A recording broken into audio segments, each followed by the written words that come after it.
प्रधानमंत्री नरेंद्र मोदी आज नई दिल्ली में आपदा जोखिम न्यूनीकरण 2016 के 3 दिवसीय एशियाई मंत्री स्तरीय सम्मेलन का शुभारंभ करेंगे। गृह मंत्री राजनाथ सिंह ने कहा है कि पिछले वर्ष जापान में हुए सम्मेलन के सेंडेई ढांचा 2015 को लागू करने में इससे मदद मिलेगी। 3 दिन के सम्मेलन का उद्देश्य आपदा जोखिम के बेहतर प्रबंधन का तौर तरीका ढूंढना है। 61 देशों को इसमें भाग लेने के लिए आमंत्रित किया गया है। Sendai framework for disaster risk reduction के एडॉप्शन के बाद यह पहला मुख्य इंटर गवर्नमेंटल इवेंट है। यह 3 नवंबर से लेकर 5 नवंबर तक चलने वाला है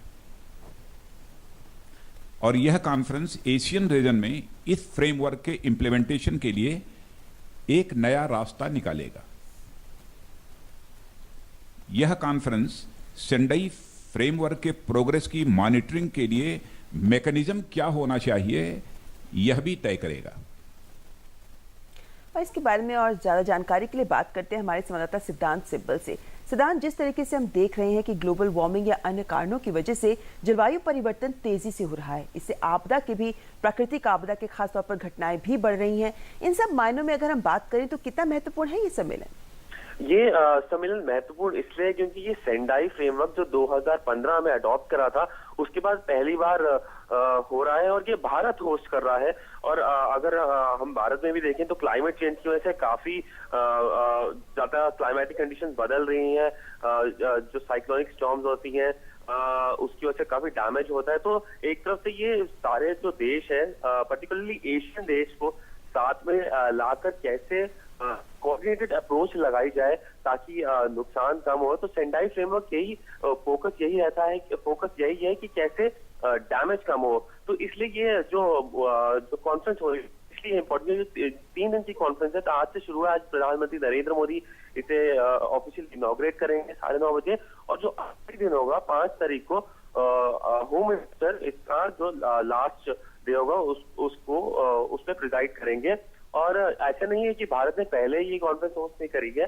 ये जो कॉन्फ्रेंस का जो इस कॉन्फ्रेंस 2015 में 2005 में इसकी नींव रखी गई थी और 2007 में भारत ने पहली बार इसे होस्ट करा था। ये दूसरी बार है जो भारत इस कॉन्फ्रेंस को होस्ट कर रहा है। इस बार करीब 4000 डेलीगेट्स होंगे और उसमें भी करीब 1100 डेलीगेट्स फॉरेन डेलीगेट्स होंगे और डिप्टी प्राइम मिनिस्टर मंगोलिया के और नेपाल भी इसमें शिरकत कर रहे हैं इस कॉन्फ्रेंस में।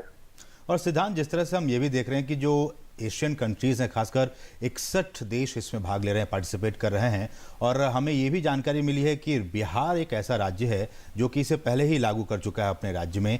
हम आपसे ये जानना चाहेंगे कि जिस तरह से एशिया और खासकर एशिया पैसिफिक के जो कंट्रीज हैं उनमें बहुत ज़्यादा वल्नरेबिलिटी जो स्टेट्स हैं उनमें बहुत ज़्यादा होती है, क्या कुछ भारत के लिहाज से अगर हम देखें, भारत के लिहाज से कितना महत्वपूर्ण है और भारत सरकार को आने वाले दिनों में क्या कुछ कदम उठाने की जरूरत है? महत्वपूर्ण तो इसलिए है क्योंकि भारत एक बड़ा देश है और यहाँ पे डिजास्टर्स की अगर बात करें तो पिछले साल ही आप देख लीजिए फ्लड्स आए थे।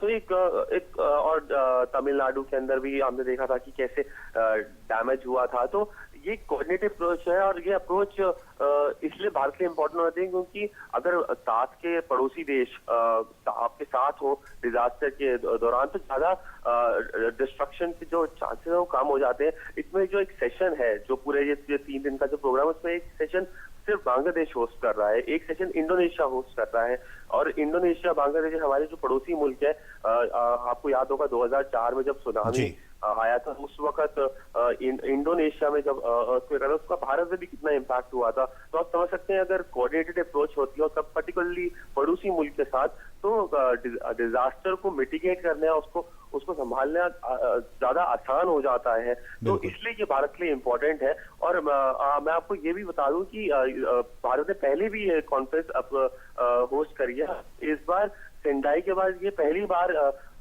भारत होस्ट कर रहा है। तो आप समझ सकते हैं कितना महत्वपूर्ण है ये भारत के लिए। जी, बहुत बहुत शुक्रिया। तो आज से जो शुरू होने जा रहा है ये सम्मेलन 3 दिनों का होगा और इसमें तमाम जो एशियाई मुल्क के जो राष्ट्रों के जो प्रमुख है वो इसमें हिस्सा लेंगे। और हम ये उम्मीद कर सकते हैं कि इस सम्मेलन के बाद से जो आउटकम आएगा वो न सिर्फ भारत के लिए, बाकी जो तमाम जो मुल्क हैं उनके लिए भी काफ़ी फायदेमंद साबित होगा। बहुत बहुत शुक्रिया।